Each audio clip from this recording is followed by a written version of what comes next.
Erin Taylor, how do we get rid of Citizens United? Well, there's a few options. Number one is Wolf-PAC. Pitchfork. Oh. First is Wolf-PAC? I thought we were going for Pitchforks. That's another option. Oh, okay, all right. Tell me Wolf-PAC then. How do we get rid of Citizens United? Number one, Wolf-PAC. Pass it through the states. I think 6 states so far have It's at least 6. Yeah, it's around 6 states so far, which is created by Cenk Uygur of the Young Turks to create a constitutional amendment to get rid of Citizens United, I think it is.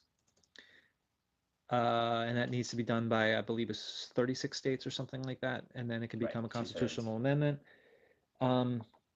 We could also just pass a law, pass, a new amendment in the Congress to just completely undo that Citizens United.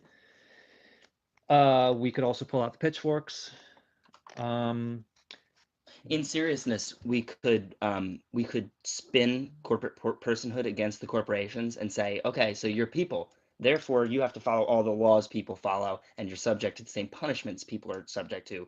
For example, being shut down completely. Like companies don't go to jail. There's no such thing as having your company locked and taken over by somebody else. Maybe there should be if you can't run it properly. And certainly Republicans aren't going to like that plan, and they might consider taking Citizens United away to prevent us from doing that, because that would be worse. I think that would be much worse for companies if we were to subject them to the actual criminal law. There's an additional way, however, of getting rid of Citizens United, not actually, but effectively. And it's a real long shot, but it's happening right now, which is the Supreme Court case, Article the First. You know something about this, right? Yeah. So a former congressional candidate in the 3rd Congressional District of New Jersey, named Fred LaVergne, who ran against MacArthur in 2016 and lost in the Democratic. No, he won the primary. He won the primary. Won the Democratic primary, lost in the general when Trump won. And he and his brother have been doing insane research for years. And I have a 600-page book right there called When More Is Less. I don't know the exact title. It's right there, the big thick one on the shelf there. Whatever. It's about how there was before the First Amendment, there was actually that's actually the Second Amendment. So there's actually an article, the first, which is an amendment that I'm losing something, but it's basically that we're only allowed to have. It was meant to clarify, wasn't it? Clarify, but whatever it is, the effect of it is that we currently have one representative per around 720,000 people. And what this article, the first, actually says is that we're only supposed to have one representative for around 50,000 people. 50,000 people, which means that we actually don't have a quorum right now in Congress, and that we should have about 16 times more representatives than we do. We currently have 450 in House of Representatives. We currently have around 450, and we're supposed to have around, actually, according to this amendment, according to this article, the first, we're actually supposed to have around 6,000.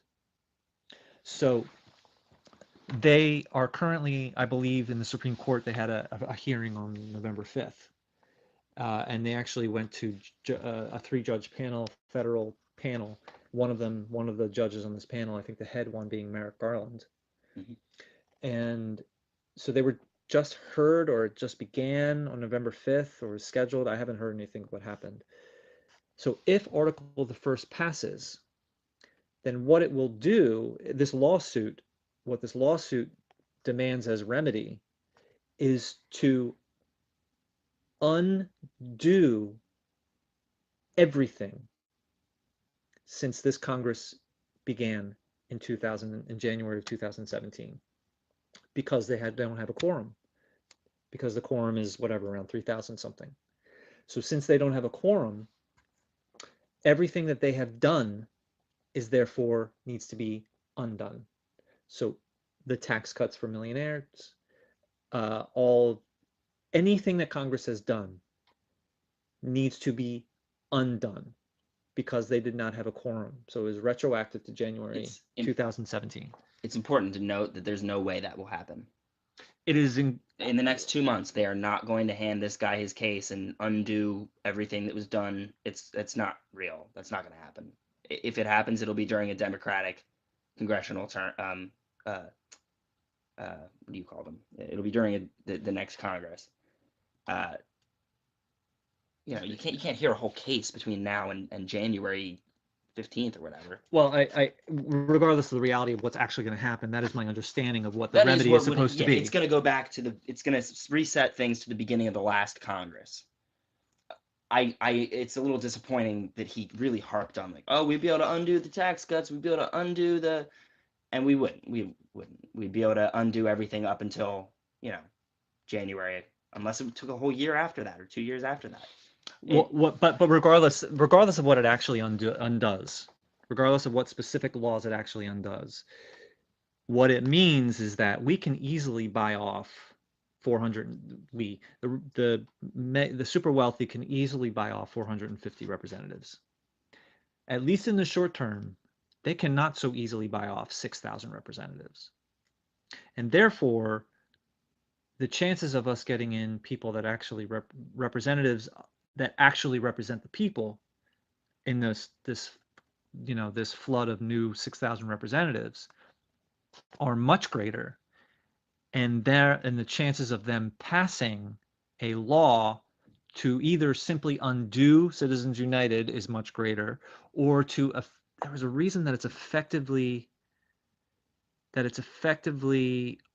that it doesn't even need to be repealed. There's a reason, I forget why. There's a reason that it doesn't even need to be repealed because of all of these new representatives effectively renders it moot, because I believe it's because the rich can't really buy off 6,000 representatives, at least in the short term.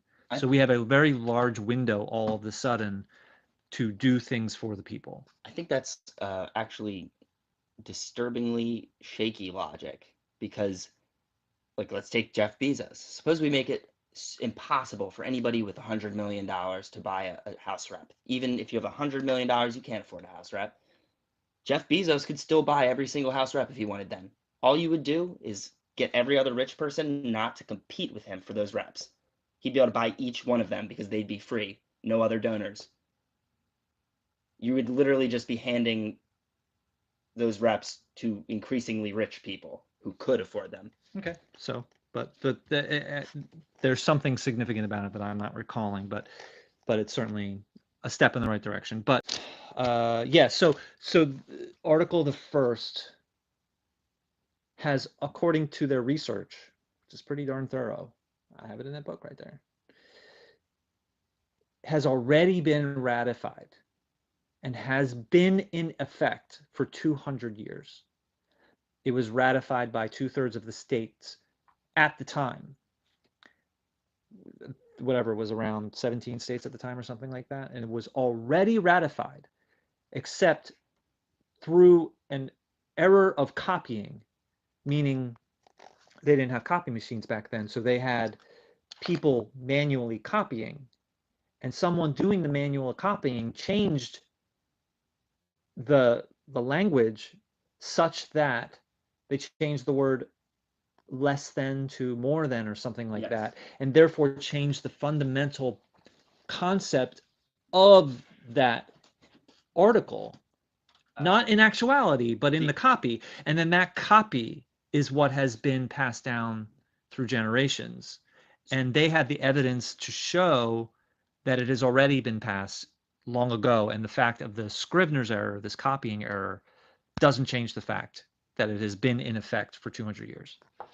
Indeed, the Constitution requires no more than one representative for every 30,000 persons, which, if you think about, it makes no sense to word it that way. No more than one representative per 30,000? Why are you doing the representatives per people instead of people per representative?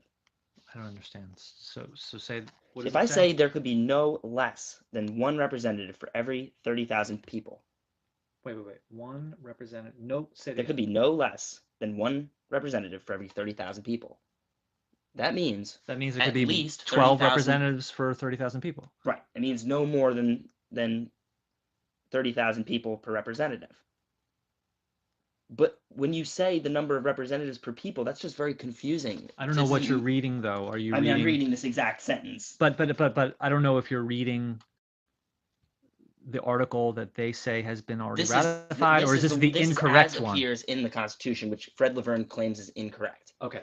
Which you had correctly said they changed less than to more than. Less than makes sense. You gotta have less than. Okay, so the Constitution doesn't make sense because of the Scrivener's error. Right. Well, and they had the proof, and they had the. It doesn't make sense. It doesn't make sense to say that so we can have 100 representatives, whatever. So they had the evidence to show that it's actually makes sense in the original version.